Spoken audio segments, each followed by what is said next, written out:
Sem dúvida, isso é até possível, porque eles estão se negando agora, se negando a cumprir a ordem do Moraes. Agora, eu gostaria de ver o ministro Moraes ter a mesma fúria em relação a esse caso que ele teve, por exemplo, quando o X descumpria as suas ordens, quando as plataformas descumpriam as suas ordens. Cadê a intimação feita de qualquer jeito? Cadê a decisão mandando imediatamente em horas tudo ser cumprido sob pena de 100 mil, 1 milhão, 8 milhões? Lembra-se? O X tendo que pagar 8 milhões para cá, 20 milhões para lá, 30 milhões, mandar prender o representante da plataforma. Cadê todo esse revanchismo e toda essa fúria para uma decisão ser cumprida? Eu queria muito entender por que nesse caso, o ministro Moraes não está tão preocupado em ver a sua ordem cumprida. O caso gerou várias tretas nas redes que eu vou te mostrar. Vem ver aqui então como que a esquerda passou vergonha. Teve nota da comunidade, teve paulada, pedrada, rátio.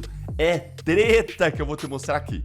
Sejam bem-vindos, o meu nome é Bruno. Deixe o seu like e inscreva-se no canal.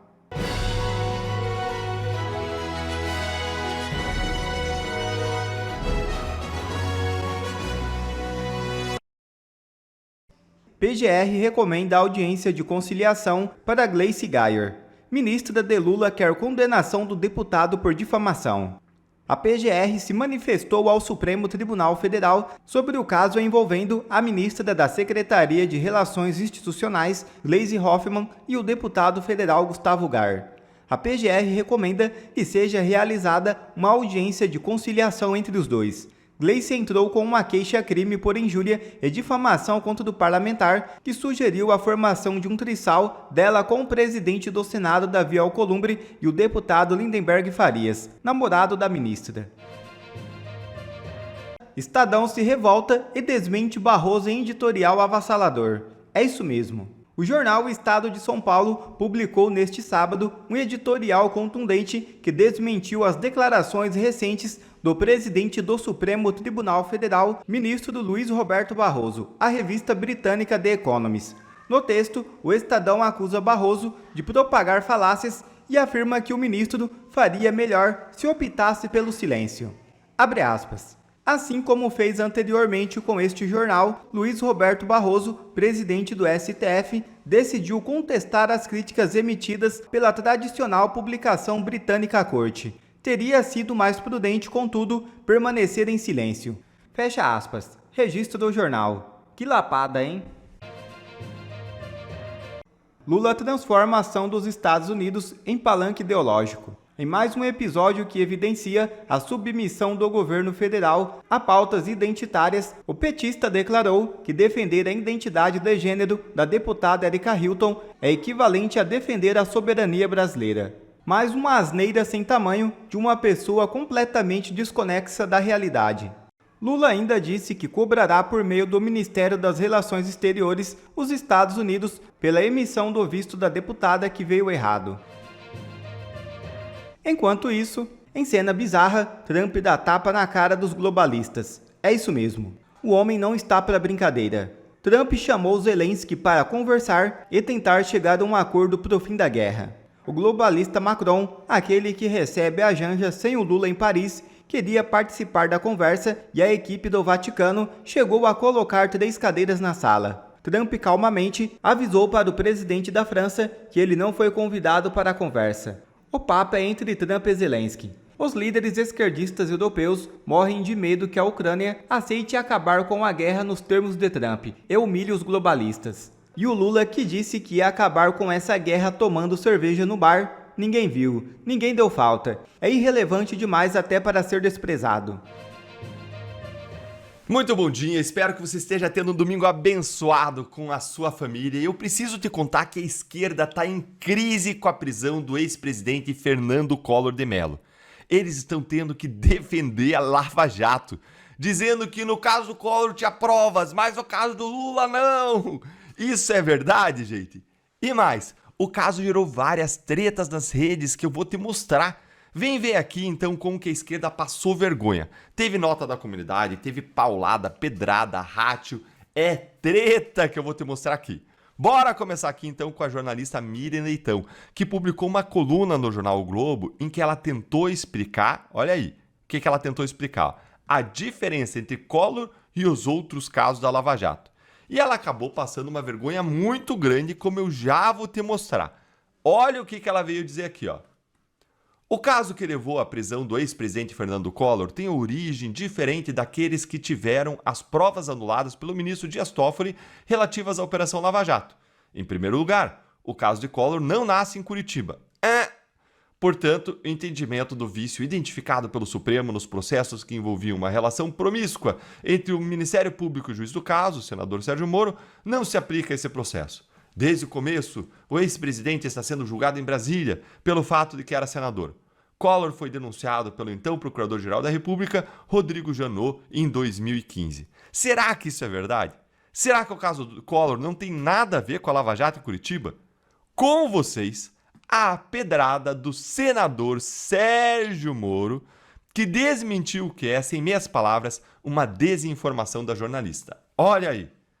Comprovantes de depósitos em dinheiro na conta de Collor foram encontrados no escritório de Alberto Youssef em busca autorizada por ele, Sérgio Moro, na Lava Jato em Curitiba, sendo esta a origem da investigação.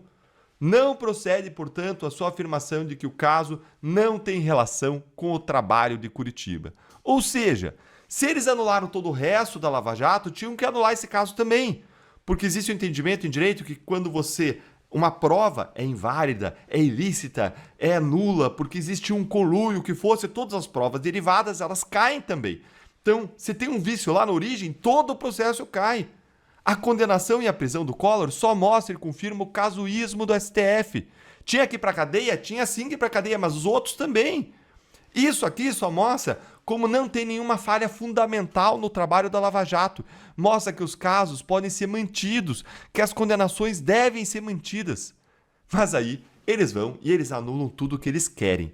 O caso Lula, depois o caso Odebrecht, coincidentemente a delação da empresa que atingiu a Lula de modo tão forte e coincidentemente eles detonaram aí o caso Odebrecht, o caso da empresa, que tem relação com o tal do amigo do meu pai, Dias Toffoli.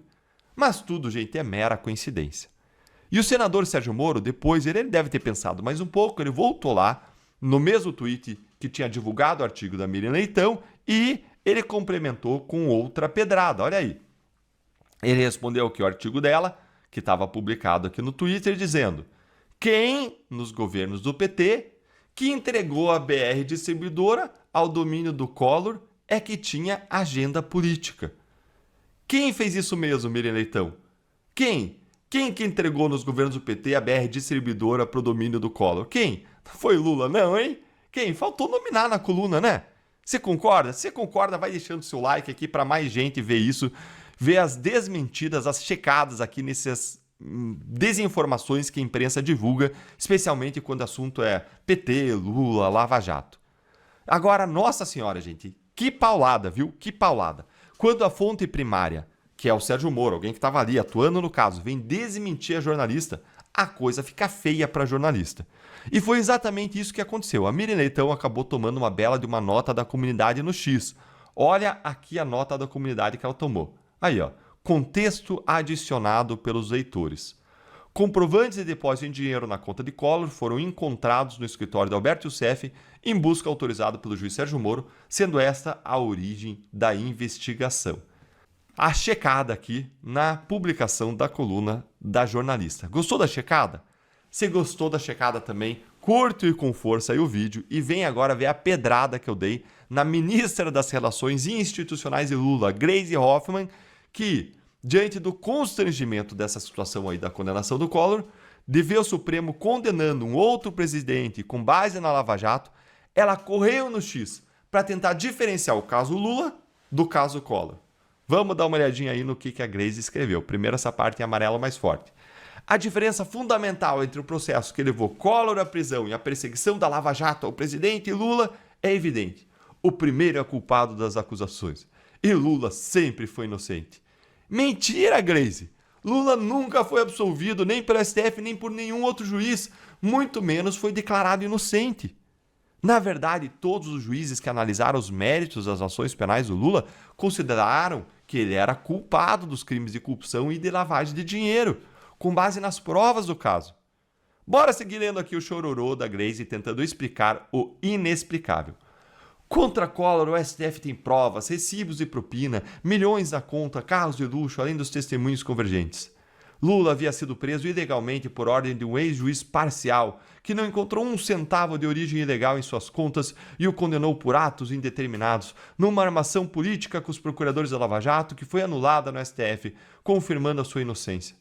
Justiça se faz a partir da verdade, jamais com manipulações oportunistas como aquelas que faz a turma do réu Bolsonaro e seu parceiro Sérgio Moro. Mentira de novo, Gleisi. Primeiro que os casos de Lula foram anulados inicialmente por uma questão de competência, de foro. E segundo que o STF apenas considerou Moro parcial sem entrar no mérito das condenações dos casos. O que não faltava nos casos de Lula eram provas, como entendeu a primeira instância, depois a segunda instância, depois o STJ, 3 instâncias muito mais técnicas do que o STF, e 3 instâncias que não viram nenhuma nulidade, nada de errado. Nada de errado na Lava Jato, né? Tudo de errado nos crimes praticados. Aí vai lá o STF, com os ministros indicados politicamente, a maioria pelo próprio PT, pura coincidência, né? Pelo Lula, pela Dilma. E aí, esses ministros acham nulidades que ninguém tinha visto, né? Que ninguém achou justamente quando eles estavam aí em guerra, esses ministros, contra o bolsonarismo e querendo derrotar o bolsonarismo. E aí solta o candidato que poderia competir com o Bolsonaro nas urnas. Mas é tudo mera coincidência. O Brasil é o país que tem tanta coincidência, né? Mas além de tudo isso, eu fui lá no X e eu respondi a Gleisi com uma fala muito simples e que resume perfeitamente por que o Collor foi condenado e Lula não. Olha aí na tela. Mentira, Gleisi! A diferença entre Collor e Lula é que Collor não tem nenhum ministro indicado no STF e Collor não está em lua de mel com o STF. Não tem uma aliança, um pacto com o STF. Essa é a diferença, é só isso, Gleisi. E para quem gosta de briga nas redes sociais, olha aí, gente, eu dei ratio na Gleisi, ou seja, a minha resposta teve mais likes e mais engajamento do que o tweet dela, olha aí, ó. Teve aí 7.000 likes aí contra o dela, 3.000 likes, ou seja, a gente deu ratio na Gleisi, como se fala aí nas redes sociais. E isso mostra como que a internet não está acreditando aí nas mentiras petistas e não perdoa a corrupção do PT na Lava Jato. Agora eu quero ouvir a tua opinião. Você também fica indignado em ver o Supremo sendo seletivo e decidindo quando que a Lava Jato presta e quando não presta, a depender do réu, a depender da capa dos autos? Gente, eu não tenho palavras para expressar o quanto isso me revolta. E se isso revolta você também, deixa o seu like para mais gente se unir a nós. E eu quero te perguntar também o que você achou dessa vergonha que a esquerda passou nas redes, tentando defender o indefensável, correndo para a esquerda ter que entrar em crise ali, defender a Lava Jato, defender a condenação do Collor. Me conta aí nos comentários. Advogados do nosso querido amigo Rodrigo Constantino estão pedindo a prisão de uma gerente do Itaú por descumprir a ordem do ministro Alexandre de Moraes para desbloquear as contas do Rodrigo Constantino. O jornalista precisa dos recursos para pagar o tratamento médico de transplante de medula. Mesmo com a decisão judicial expressa, o Banco Itaú está ignorando todas as tratativas da defesa para a liberação do dinheiro. A petição dos advogados de Constantino alega que a gerente Franciene Madeira deve ser responsabilizada por descumprimento de ordem judicial. A defesa argumenta que o quadro de saúde do Constantino pode ser agravado pela impossibilidade de acessar recursos para cirurgia. André Marcília, como é que isso pode estar acontecendo? O bloqueio foi absurdo, a ordem do desbloqueio veio, e agora o banco não quer liberar o dinheiro por que motivo? O que pode estar acontecendo? Que burocratice é essa? Nem o Alexandre de Moraes, o Itaú está querendo obedecer? Caramba, hein? Poderoso mesmo esse banco, hein? Pois é, olha, os bancos e as empresas, às vezes algumas aí, né? Alguns bancos, vamos generalizar, alguns bancos e algumas empresas de telefonia, eu acho que realmente nem ao ministro Alexandre de Moraes eles conseguem obedecer. Você sabe, Serrão, que uma vez eu ganhei uma ação judicial por um cliente, em relação, foi uma empresa também de telefonia, um banco, uma coisa do gênero, e o advogado virou e falou assim, olha, a gente fez um depósito errado para vocês, bem a mais, mas vamos deixar assim mesmo, porque é uma burocracia tão grande aqui a gente arrumar isso internamente, que é melhor deixar o dinheiro a mais. Então, infelizmente, os bancos têm essa burocracia. Só que nesse caso é uma burocracia desumana, só que nesse caso é uma burocracia que atinge os bens, como a gente falou até anteriormente, em relação à intimação do Bolsonaro, os bens mais importantes de todos, que são a vida e a saúde. Então, cada minuto ou cada dia que passa, cada hora que passa, sem que esse valor seja liberado, é um minuto a mais que você tem a saúde e a vida do Constantino prejudicada. E isso não tem preço, isso não tem burocracia que justifique ou que explique. Então, eu acho o pedido, claro, de prisão uma tentativa de fazer com que eles caiam a ficha da importância da questão, mas em último caso, sem dúvida, isso é até possível, porque eles estão se negando. Agora, se negando a cumprir a ordem do Moraes. Agora, eu gostaria de ver o ministro Moraes ter a mesma fúria em relação a esse caso que ele teve, por exemplo, quando o X descumpria as suas ordens, quando as plataformas descumpriam as suas ordens. Cadê a intimação feita de qualquer jeito? Cadê a decisão mandando imediatamente em horas tudo ser cumprido sob pena de 100 mil, 1 milhão, 8 milhões? Lembram-se? O X tendo que pagar 8 milhões para cá, 20 milhões para lá, 30 milhões, mandar prender o representante da plataforma. Cadê todo esse revanchismo e toda essa fúria para uma decisão ser cumprida? Eu queria muito entender por que nesse caso, o ministro Moraes não está tão preocupado em ver a sua ordem cumprida. Caute, esquisitíssimo isso, né? Como é que pode? Se o banco tem lá o valor, o dinheiro do Constantino é dele, o dinheiro tem que ser devolvido. Ou o dinheiro foi usado e agora não se sabe como vai devolver. Que história esquisita, né? Bom, esse é um país onde os trabalhadores brasileiros têm que usar o seu dinheiro do FGTS para pedir um empréstimo e pagar a juros. Então, assim, não é tão surpreendente assim nesse país, os absurdos em que vivemos. O que é surpreendente é que uma gerente de um banco queira enfrentar uma decisão judicial que, inclusive, pode levá-la à cadeia, porque, assim, está violando um dos princípios basilares, até da Constituição brasileira, o princípio da dignidade humana. O Consta está tratando de um câncer, o Constantino precisa daquele dinheiro, existe uma decisão judicial. Agora, uma canalice como essa, de não querer cumprir uma decisão judicial,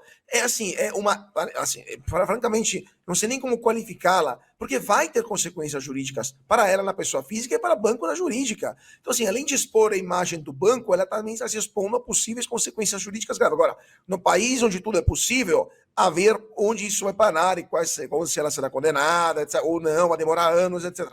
Mas, assim, é francamente incompreensível como deve ser só movida a ideologia pura uma pessoa como essa, que quer cometer um ato de pura maldade, de crueldade, de algo desumano, e não permitir ao Constantino, que trabalhou e pagou os impostos para conseguir aquele patrimônio, de poder reaver aquilo que é seu de direito, que lhe foi tirado de forma também ilegítima pelo STF, e agora ele foi entregue de volta, e não pode, porque uma gerente do Itaú não quer.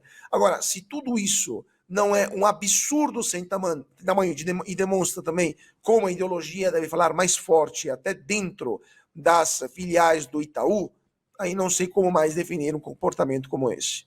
A Controladoria Geral da União identificou que servidores federais receberam indevidamente benefícios de um plano de saúde para dependentes mortos.